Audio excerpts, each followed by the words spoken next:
effectivement, au nom du camarade président, le capitaine Ibrahim Traoré, nous venons donc de procéder à la remise des clés d'un premier lot de bus ici au ministre d'État en charge de la mobilité, qui à son tour a remis donc ces clés-là au premier responsable de la Sotraco.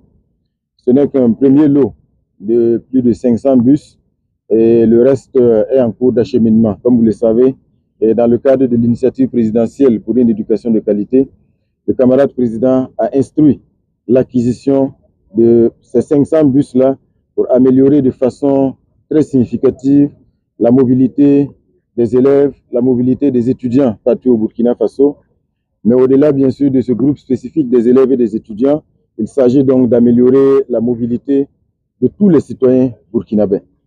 Donc, en remettant les clés de ce premier lot de bus ce matin, j'ai également engagé le ministre d'État à en prendre le plus grand soin et surtout à en faire un bon usage afin que ça puisse améliorer la mobilité de tous les citoyens burkinabés et surtout que la gestion et la maintenance puissent être donc à la hauteur et faire en sorte que ce soit des acquisitions durables.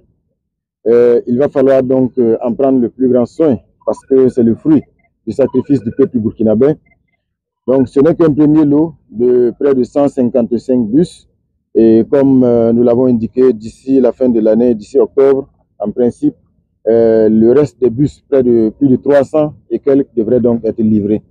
C'est une acquisition historique parce que depuis que la Sotraco existe, elle n'a jamais eu un parc aussi fourni en bus.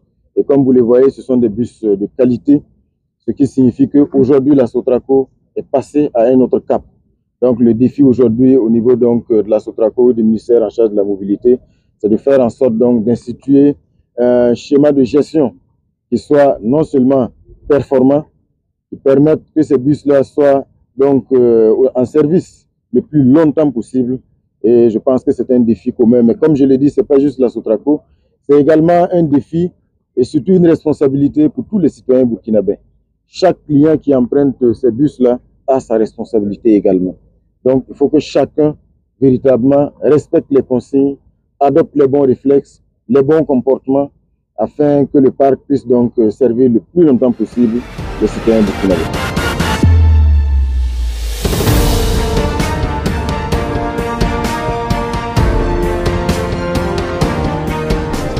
Alors, le financement global est un financement de 44,8 milliards pour cette initiative présidentielle pour soutenir notamment l'éducation des enfants. Alors comme vous le savez, hein, l'éducation est une ressource clé dans le développement. Donc si vous voulez un pays qui se développe, il faut que la population soit éduquée. Aujourd'hui, on connaît les difficultés de mobilité des élèves pour pouvoir se rendre à l'école. Et sans pouvoir se rendre à l'école, il n'y aura pas d'éducation. Donc c'est une initiative qui nous a paru naturelle dans le cadre du développement du Burkina Faso pour accompagner les Burkinabés, au mieux accompagner les élèves et les populations à se déplacer et bien sûr à se rendre pour les élèves à l'école.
autre facette de l'information au Burkina Faso.